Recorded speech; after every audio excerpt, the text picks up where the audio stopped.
The experience of standing before an open cast taught me a lot. Among her belongings was a small red notebook from the year she was 17. Words about diamonds, wild waves, and how life breaks you down were inside the 3 lines that changed everything. And that's not even the most insane aspect.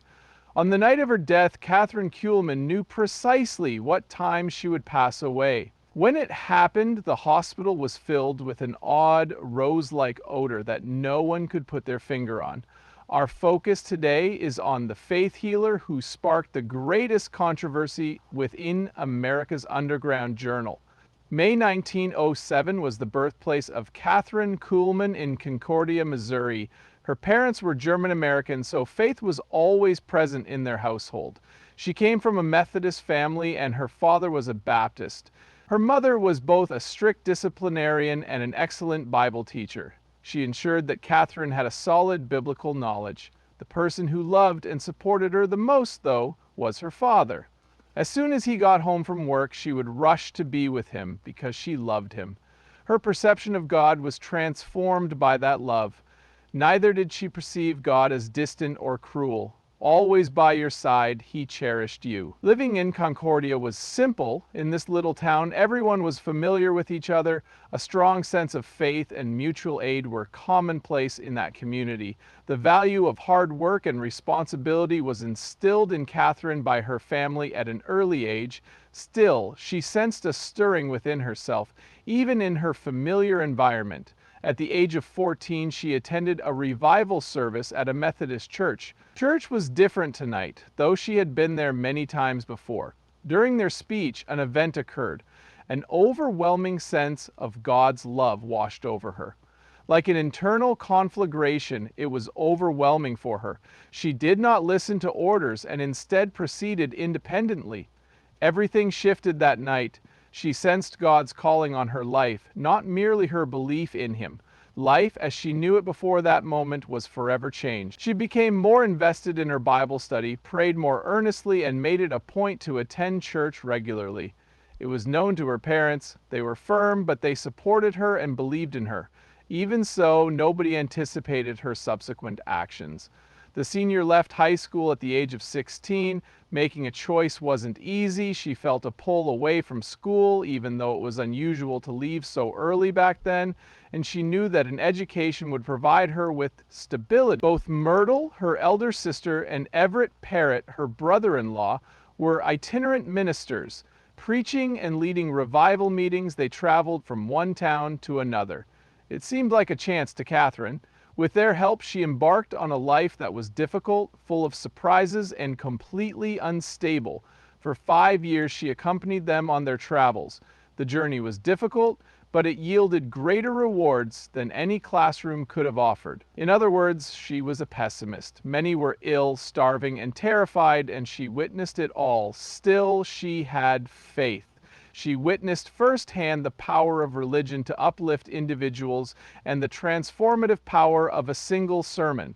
She had expanded her role beyond assisting with discussions. Her voice was heard. People listened to her powerful voice. Unexpectedly, an opportunity presented itself. She was in Boise, Idaho. The only available venue, a pool hall, was requested by a preacher for her to deliver a sermon. Even though it wasn't what most people would consider a church, Kathryn didn't care. Raising herself to speak, she did so.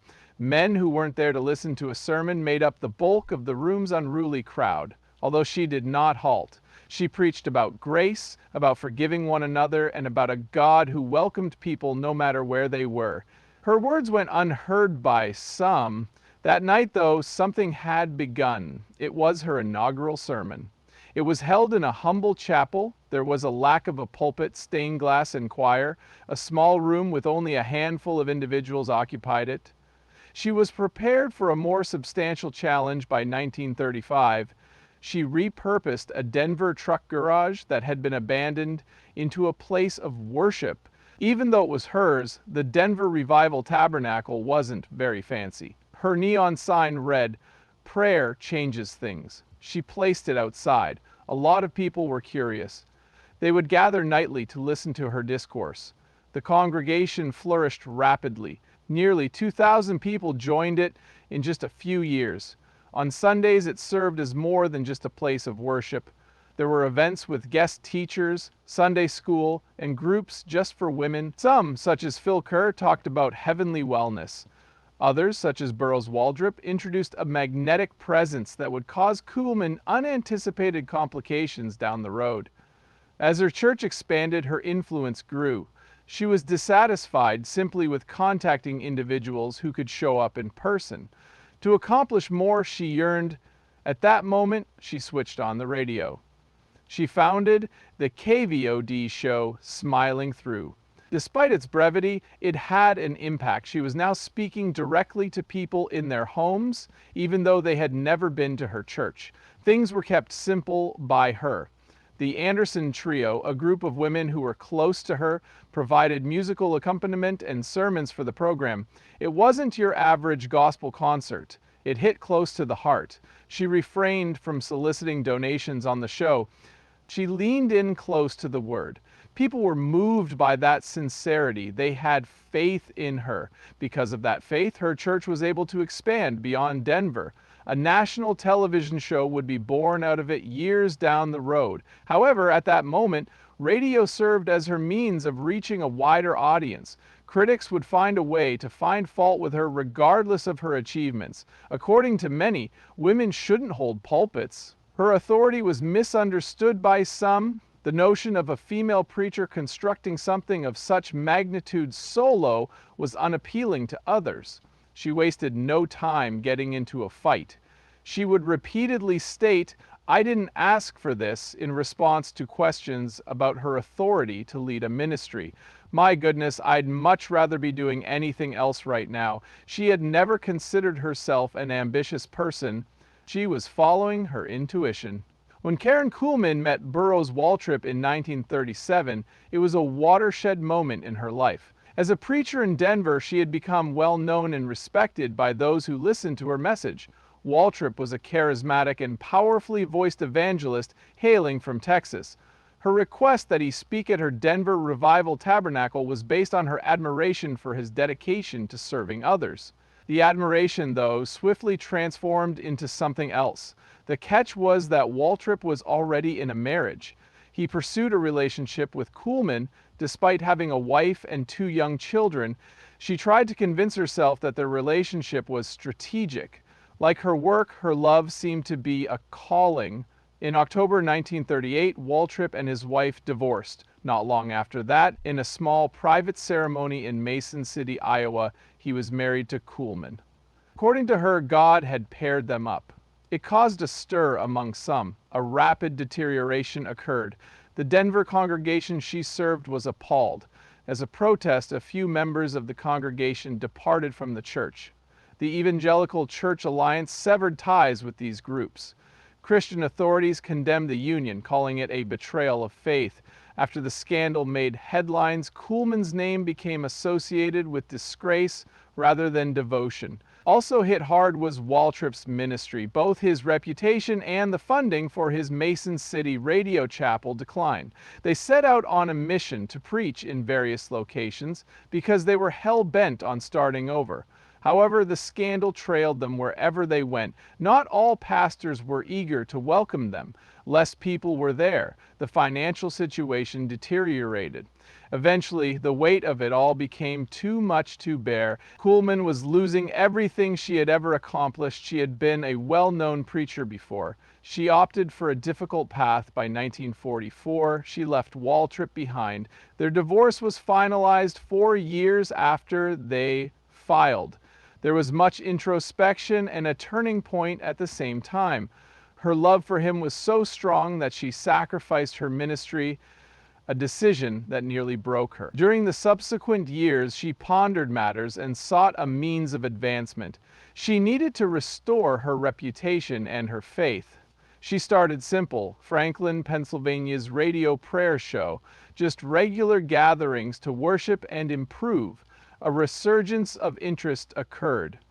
They were drawn to her words rather than her history. By the late 1940s, her church had grown once again. She was aware of her mistake for the future. During this period, her sole focus was on her vocation. Matthew J. Maloney, who owned the Gospel Tabernacle in Franklin, requested that she host a number of prayer gatherings in 1946. She couldn't pass up this opportunity. Kuhlman was ready to put the past in the past, despite the many problems that plagued her reputation at the time. When she stood before the Gospel Tabernacle congregation, she did more than just preach. She built relationships. The way she spoke about her faith, which was strong, attracted others to her. The gatherings grew in size each night, and her message quickly spread beyond the church. Her radio audience expanded in proportion to her rising stardom. Her shows were initially broadcast on WRZ, an Oil City station. Within a few months, she was added to the lineup of WPGH, a Pittsburgh station. No longer was Kuhlman merely a preacher in the neighborhood. Even those who had never been to Franklin could hear her voice on the radio. There was more to her recovery meetings than meets the eye. Something much bigger could have been constructed with these. Then 1947 rolled around and flipped the script. During a series of discussions regarding the Holy Spirit, an unusual event occurred in Franklin. On April 27th, one of the audience members reported that a growth had been removed from her body. The room's energy changed the night after she came back to testify. Written accounts of healings in Kuhlman's ministry were not uncommon. Following that, additional reports began to trickle in, and with each one, people became more convinced that her services were performing miracles. Kathryn Kuhlman wasn't the only one it was about. Continuing on, excuse me.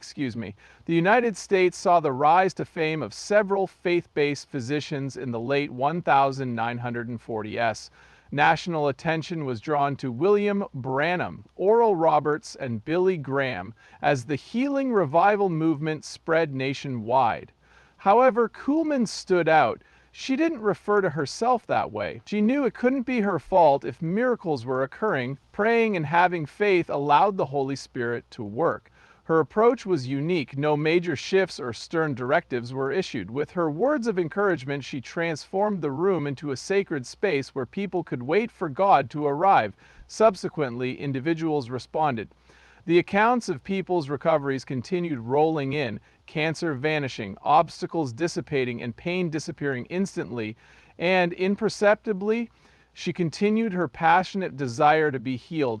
Even though some were skeptical, word spread, and attendance at her events continued to rise. With her rising star power, her radio shows took on an even more influential role. Her weekly broadcasts captivated Pennsylvanians, who eagerly awaited her message and the inspiring accounts of her life-altering impact. The shows were entertaining and easy to follow. She had a way with words that connected people to a greater purpose. She was genuine and compassionate. Her meetings were broadcast live so that those who were unable to attend in person could still have their voices heard. Moving to Pittsburgh in 1950 was a watershed moment in Kathryn Kuhlman's ministry. It wasn't merely a shift in location. Her reputation as a healer and missionary began to soar at that point. It was an impromptu decision. The roof of her faith temple collapsed in Sugar Creek, Pennsylvania, due to the severe winter.